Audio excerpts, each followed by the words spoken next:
Salam, salam, outsider. Le débrief commence maintenant. L'Angleterre l'emporte aujourd'hui 6-4 face à la France dans le match de la troisième place de la Coupe du Monde 2026. La Coupe du Monde, elle est presque terminée. Dans 24 heures, on aura l'occasion de voir la finale entre l'Argentine et l'Espagne. Mais en attendant, c'était le dernier match de Didier Deschamps à la tête de l'équipe de France. C'est terminé pour Didier Deschamps. 14 ans à la tête de l'équipe de France. 14 ans à la tête de l'équipe de France. 3 Coupes du Monde, non? Ou 4 Coupes du Monde, je ne sais plus. 2014, 2018, 2022, 2026. 4 Coupes du Monde, j'ai dit bien, pour Didier Deschamps. Un quart de finale, 2 finales et une demi-finale, franchement. Une Coupe du Monde remportée, une Ligue des Nations remportée, une finale d'Euro perdue, malheureusement, et une demi-finale d'Euro perdue. Je pense que, et un quart de finale d'Euro perdu aussi face à la Suisse. Je pense que Didier Deschamps, franchement, durant ces 14 dernières années, il a quand même fait un travail qui peut être considéré comme étant non seulement bon, mais au-delà de cela, qui a permis aujourd'hui de mettre des bases assez solides dans le football français. Parce que je vais pas vous mentir sincèrement, s'il y a un truc qui manquait un tout petit peu dans le football français, c'était de la possibilité d'avoir de la continuité. Ils sont passés, en tout cas de moi, de mon vivant, ils sont passés de Aimé Jacquet, je dis bien, à, comment il s'appelle, l'autre qui était à l'Euro 2000, j'ai oublié, Jacques Santini, il me semble, et, ou quelque chose comme ça. Et après, il y a eu Raymond Domenech, ce tocard, qui est arrivé. Et ensuite, il y a eu Laurent Blanc, lui aussi, qui est arrivé. Et ça n'a pas fonctionné à l'Euro 2012. Donc, quand Deschamps arrive, tu sais pas en fait ce qui va se passer. Tu ne sais pas en fait si ça va fonctionner ou pas. Donc, à la fin de la journée, oui, c'est vrai que malheureusement, il n'aura pas réussi à gagner cette deuxième Coupe du Monde qu'il a cherché ou cet Euro qu'il lui fallait. Mais quand même, le travail a été bon. Aujourd'hui, la France a quand même perdu lors de son dernier match, 6-4. La performance des Français en première mi-temps, c'est ce qui fait qu'ils perdent le match 6-4. Ils ont été nuls. Mais qu'ils ont été nuls. Oh là là. Des tocards. Une association de tocards. En fait, vous savez, les matchs de troisième place, il y a des gars, ils n'ont pas envie de les jouer. Ça se voit. Il y a des gars, les matchs de troisième place, ils n'ont pas envie de les jouer. Il y a des gars, tu sens que la troisième place, ils n'ont pas envie de la jouer. Ça se voit, en fait. Ça se voit que les mecs, toute la compétition, ils n'ont pas joué. Ils étaient sur le banc. Le coach n'a pas forcément compté sur eux. Le coach a décidé de faire jouer d'autres joueurs. C'est normal. L'effectif, il est étoffé. Il y a, je pense, 26 joueurs par équipe et tout. Donc, il y en a certains, ils n'ont pas joué. Troisième place, c'est un petit match comme ça pour s'amuser et tout. Donc, quand on te met sur le terrain, peut-être que tu n'es pas à 100%, peut-être que tu n'as pas vraiment envie. En plus de cela, je vais pas vous mentir, les Anglais, quand ils arrivent dans ce match-là, eux, ils ont envie. Pourquoi? Parce qu'à la dernière Coupe du Monde, il y a la France qui élimine l'Angleterre. Mais au-delà de cela, franchement, je vais pas vous mentir, l'Angleterre, en finissant troisième de cette Coupe du Monde-là, fait le meilleur résultat de toute son histoire depuis 1966, quand ils ont gagné la Coupe du Monde. Sincèrement. Sincèrement. Donc les Anglais, eux, ils sont motivés dans ce match-là. Ils savent qu'ils ont envie de le gagner, tout simplement parce que c'est une équipe nationale d'Angleterre, menée par Thomas Tuchel, qui ne sera pas viré, qui va rester pour le prochain Euro dans 2 ans, qui sera chez eux en Angleterre et en Irlande.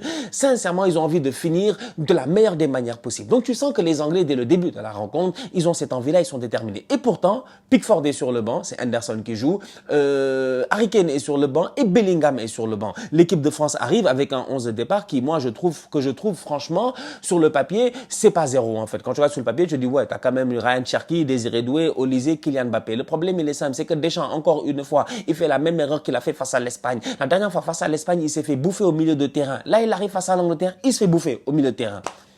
Abusé, wesh.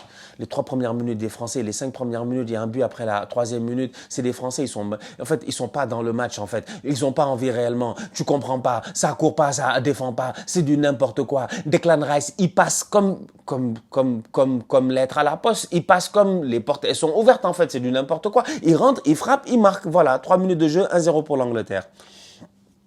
18 minutes de jeu, tête de Konza, 2-0 pour l'Angleterre. C'est normal, les Anglais sont en train de pilonner les Français, ils ne s'en sortent pas, c'est du n'importe quoi. Comme je dis encore une fois, c'est une équipe de France qui ne joue pas, qui ne joue absolument pas. C'est une équipe de France qui ne défend pas, c'est une équipe de France qui ne presse pas, c'est une équipe de France, tu as l'impression qu'ils n'ont pas envie d'être là. Je comprends quand Konaté nous dit en conférence de presse que oui, les joueurs n'ont pas forcément envie d'être là, mais n'empêche quand même, vous êtes habillés, vous êtes sur le terrain, vous vous battez pour la patrie. Moi, je m'attends au moins à un minimum. Quand j'ai vu l'attitude des Français dans ce match-là, j'étais pas surpris qu'à la 20e minute, c'est 2-0 pour l'Angleterre. Saka vient claquer un but à la 37e minute, le 3e but de Bukayo Saka. Mais franchement, je vais pas vous mentir, en fait. Il me semble que c'est ça, hein, c'est le 3e but ou c'est le 4e but, je suis perdu. Mais c'est un but qui est choquant. C'est un but qui est choquant, franchement. C'est une passe décisive de Marcus Rashford, c'est un but qui est choquant. L'autre, t'as une première mi-temps de Konaté, je comprends pas. Il sort à la mi-temps Konaté. Mais la première mi-temps de Konaté, mais Konaté, ça va. Konaté, ça va. Konaté, il sait qu'il va. Il va au Real. Il va voir José Mourinho. Tu connais José Mourinho. José Mourinho. José Mourinho. Non, je vais te rappeler la chanson au cas où tu la connais pas, Konaté. Tu connais José? José, il a commencé sa pré-saison, il rigole pas. Il a regardé tous les matchs de Coupe du Monde. Quand il a vu cette première mi-temps aujourd'hui dans sa tête, ça a dû faire, mais c'est quoi ce délire? Franchement. Mais une première mi-temps tocaresse de la part de Konaté, aucune envie. Mais franchement, limite, à l'impression, on l'a réveillé, le frérot, on l'a forcé à venir dans le match. C'est pas normal, sincèrement, c'est pas normal. Ils se font prendre, la ligne, elle est trop haute. Ils se font prendre sur des contres, c'est abusé. Le mec sur je pense que c'est le troisième ou le quatrième but. Franchement, moi, c'est que Konaté, il m'a tué, mais Konaté, il est statique. La balle passe, elle passe de l'autre côté, je pense, pour Rashford ou quelque chose comme ça, il me semble. Rashford, il part comme du n'importe quoi, mais il se retourne, hein, il regarde l'action, ça lui prend au moins, je pense, 3 secondes avant de démarrer sa course. Il est spectateur. Ouh là là, qu'est-ce qui se passe? Mais c'est quoi ça? Nul. Ils ont tous été nuls. Franchement, Malo Gusto, Hernandez, ils ont tous été littéralement nuls en première mi-temps. Bukayo Saka était sur le côté. Ça se posait des questions à savoir pourquoi Bukayo Saka n'a pas joué la dernière fois quand l'Angleterre a joué face à l'Argentine. Parce que franchement, Saka leur aurait fait du bien. Saka sur le côté, il a fatigué le boy Hernandez. Il a fait rentrer Digne, il a fatigué Digne. Non, franchement. Donc, c'est une équipe de France qui est tocaresque en première mi-temps, 4-0 à la mi-temps. Franchement, c'est 4-0 à la mi-temps pour l'Angleterre. C'est largement mené. C'est une super performance de la part des Anglais et c'est une France qui est inexistante. Il y a eu peut-être quoi les actions des Français en première mi-temps. Ryan Cherki, une frappe, arrêt de Anderson. Centre de Kylian Mbappé, ballon sorti par un défenseur anglais, Konza ou un truc comme ça. Sinon, mis à part ça, peut-être une frappe contrée de la part de Olysée. Désiré Doué, je l'ai pas vu. Alors là, lui, franchement, lui, je l'ai pas vu. Donc, c'est ça la première mi-temps de la France, en fait. C'est une première mi-temps vraiment cataclysmique. C'est 4-0, tu penses que le match, il va finir 8-0. Mais quand ils vont dans les vestiaires, je pense qu'il se passe quelque chose. Je pense qu'à ce moment-là, il y a peut-être quelqu'un qui dit, c'est le dernier match du coach. Comme j'ai dit en début de débrief, 14 ans à la tête de l'équipe de France. Il s'en va, là, c'est terminé. C'est le moment, en fait, de lui rendre hommage. C'est le moment, au moins, d'essayer de faire quelque chose, en fait. Tu vois, là, genre, c'est pas digne d'un dernier match, quoi. Genre, c'est son jubilé. C'est son jubilé, c'est la fin. Il va finir sur un 4-0, un 5-0. Une manita, c'est trop. Franchement, c'est trop. En plus de ça, face à l'Angleterre. C'est le voisin historique. Il y a cette rivalité un tout petit peu franco-anglaise. Tu peux pas accepter ça. Mais les Français reviennent en deuxième mi-temps. Tu sens que vraiment, dans le vestiaire, ça a discuté. Ou peut-être qu'il y a eu un silence mortuaire qui a fait de telle sorte que c'était la gênance. Tout le monde s'est dit, ouh là là là là là là, on peut pas rentrer dans l'avion comme ça, parce que si on perd 5-0 dans l'avion, ça va être le même mood. Ils sont revenus en deuxième mi-temps, ils se sont transcendés. Waouh! Pouah! Amenés par Mbappé. Ah ouais. Je connaissais Napoléon Bonaparte, mais je connaissais pas Napoléon Mbappé. C'est Mbappé, il est venu en deuxième mi-temps, il a commencé à boss le game tranquillement et ça allait très très vite. 48e minute, but de Kylian Mbappé. Un Olysée aussi transcendé en deuxième mi-temps. Doublé de Kylian Mbappé, but de Bradley Barcola. Ça va très très vite franchement, l'enchaînement des Français. Très beau but de la part de Bradley Barcola. Super passe décisive de la part de Kylian Mbappé. Barcola part derrière la défense anglaise, il rentre dans la surface, il claque ce but-là. Ousmane Dembélé qui claque un but à la 96e pour permettre à l'équipe de France de marquer 4 buts. Le problème, il est simple, c'est que à un moment donné du match, c'est 4-0. La France revient à la 54e, c'est 4-3. Il reste techniquement plus de 30 minutes de jeu, plus temps additionnel pour la France pour essayer de revenir à 4-4. Et là vient, à ce moment-là, la deuxième partie d'un concert de rattaquants. Dembélé... Ok, Ousmane a marqué à la 96e, mais qu'est-ce qu'il n'a pas raté avant ça? C'est que Ousmane, des fois, tu t'assois avec lui. Ousmane. On sait, Ousmane, des fois, tu te dis, mais c'est quoi ça? Qu'est-ce qui s'est passé? Mais Ous, en deuxième mi-temps, Ous doit mettre au moins 2 buts. Ous doit mettre au moins un deuxième but. Ous ne se gère pas. Olysée, j'en parle pas. Olysée a 2 buts. Passe décisive de Ousmane, plat du pied, sécurité, pied gauche, c'est son pied. Elle est dérobée, la balle, elle passe à ça du poteau. Malheureusement, il se gère pas. L'action française est sensationnelle, le 1-2 des Français est sensationnel. Je dis bien, la combinaison est magnifique. Le ballon vient vers Olysée, il peut frapper, il donne à Dembélé, qui peut frapper, qui redonne à Olysée. Je dis bien, on était tous comme ça. Même moi, j'étais perdu. J'ai dit, wesh, qui va frapper? Ballon vient vers Olysée, frappe. Oh, pied droit. Il est gaucher, il est trop gaucher. Frappe, pied droit, son mauvais pied, ballon à côté. Le match finit 6-4. parce que Jude Bellingham est rentré à un moment donné, il a dit, oh, ça suffit et tout. Je comprends qu'il y a le général là-bas, là, Mobutu, Kylian Mbappé qui est là-bas, mais lui aussi, c'est un général, en fait, de chez lui. Je sais pas si c'est Churchill ou quoi que ce soit. C'est pas son problème. Il est rentré, le Bellingham, c'est lui qui a mis les points sur les i, les barres sur les t, c'est lui qui a changé ce match-là et c'est lui qui a un tout petit peu cassé ce momentum-là où la France pouvait revenir à 4-4. On pouvait se dire que waouh, la France était menée 4-0, ils vont revenir à 4-4, ils vont aller en prolongation, ils vont peut-être gagner le match ou quoi que ce soit. Bellingham est rentré, il a changé ça. Mais avant ça, les ratés de Olise et Dembélé, c'est trop, franchement, c'est trop. Vraiment, vraiment aujourd'hui en termes d'application, cette équipe de France-là, elle a été très très nulle. Ils se sont pas gérés, mais les changements d'Didier Deschamps ont été pertinents parce que automatiquement, ça a changé le match. Top performance de la part de Upamecano dès qu'il est rentré en deuxième mi-temps. T'en veux dire contrairement à Konaté, lui, il a fait ça à mi-temps, tu vois. Dès qu'il est rentré, genre, il y a 2 buts des 4 buts que la France marque en deuxième mi-temps, c'est Upamecano. C'est les 2 buts de Upamecano. Il n'est pas passeur décisif, ni buteur, mais c'est son but à lui, en fait. C'est lui le patron, c'est lui le boss, en fait. Il n'y a absolument rien à dire. Il a été sensationnel, Dayo Upamecano. Une très belle saison de sa part, encore une fois, au Bayern. Une très belle Coupe du Monde de sa part aussi. Un leader dans cette équipe de France. C'est un joueur qui est timide, je pense. En tout cas, c'est ce qu'il montre et tout, que ce soit visuellement, ce qu'on voit à travers l'écran, sur les réseaux et tout. Il a l'air d'un gars très timide dans son coin, mais franchement, un leader sur le terrain. Et ça se voit quand il est sur le terrain qu'il se lâche, en fait. Il a l'air timide en dehors, mais sur le terrain, il crie, il est vocal, il se lâche. On m'avait parlé aussi du fait qu'à un moment donné, je pense que même on avait parlé qu'il avait beaucoup galéré en grandissant à cause du fait qu'il bégayait. C'est pas facile, c'est pas simple. Moi-même, je suis passé par là, genre, ce truc où tu as l'impression que la phrase, elle veut pas sortir, tu comprends pas. Dans ta tête, c'est clair, mais la phrase, elle veut pas sortir, tu vois. Donc, et des fois, ça peut créer des complexes. Et moi, ça m'est arrivé en étant petit, tu vois, mais j'ai réussi à passer par-dessus, par différents moyens et tout. Ça a pris du temps, Dieu merci.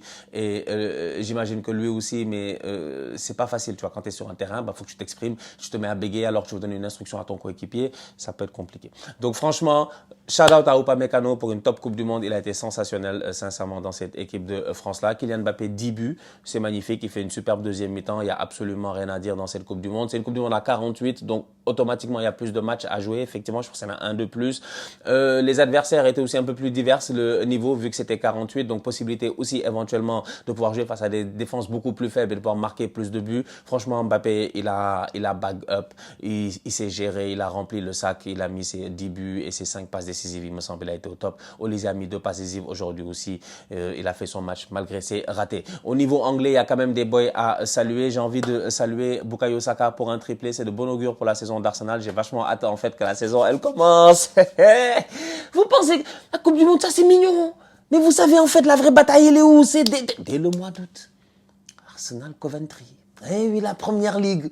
Eh oui, le retour de la Liga. José Mourinho avec les Bellingham, les machins. Tu vois, les Mbappé, Hansi Flick. J'ai vu Ter Stegen de retour à l'entraînement. J'ai dit, qu'est-ce que tu fous ici? Donc, franchement, vous-même, vous savez, en fait, on a hâte de se retrouver. J'ai hâte de vous retrouver, en fait, et de repartir sur un nouveau narratif cette saison.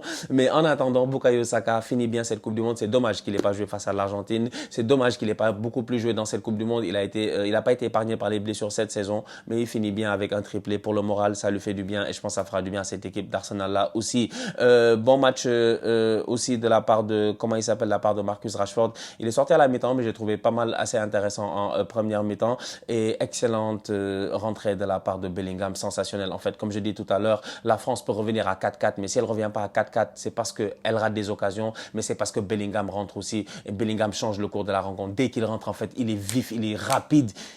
Bellingham sur les 50-50 des ballons, tu penses que l'autre gars, à l'angle de caméra, tu penses que le gars va arriver avant Bellingham, il est venu, il a poussé le ballon, il a sauté. Il va trop vite, en fait, c'est incroyable.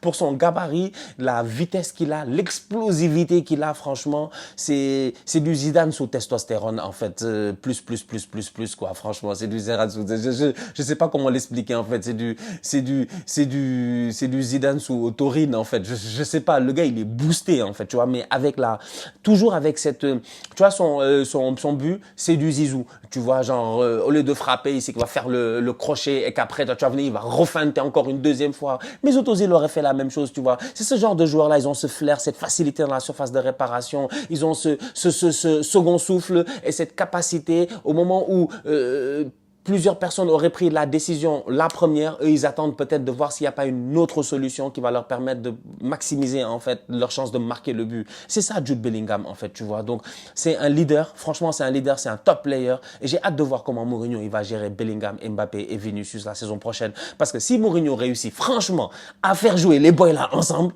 parce que les boys, individuellement, ils ont tous fait une top Coupe du Monde. Hein. Chacun à son niveau. Vini, ça va. Mbappé, top. Bellingham, top. 7 buts pour un milieu de terrain, c'est incroyable. Si Mourinho réussit à trouver la recette et que ça marche, on est mort. On est mort. Ils vont donner leur apport la 16e. Apport la 16e, wesh. C'est fini. Il faut gagner la 16e Ligue des Champions. Donc, en tout cas, j'ai hâte de voir. J'ai hâte de voir ce que ça va donner la saison prochaine. Mais franchement, top rentrée de la part de Jude Bellingham qui marque un très très beau but et qui permet à l'Angleterre de l'emporter 6-4. Donc, voilà.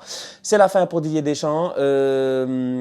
L'ère Zidane va commencer. J'ai hâte de voir de quoi ça va avoir l'air, de qui vont être les nouvelles têtes qui vont être appelées, tout ça. Bref, vraiment, vivement septembre pour voir les premiers matchs, je pense, avec Zinedine Zidane à la tête de l'équipe de France, en route pour l'Euro 2028, la Ligue des Nations et éventuellement, vous-même, vous savez, la Coupe du Monde 2030, qui va se jouer dans quoi, 4 pays, 2 continents, je sais plus, je suis perdu, franchement, je sais pas.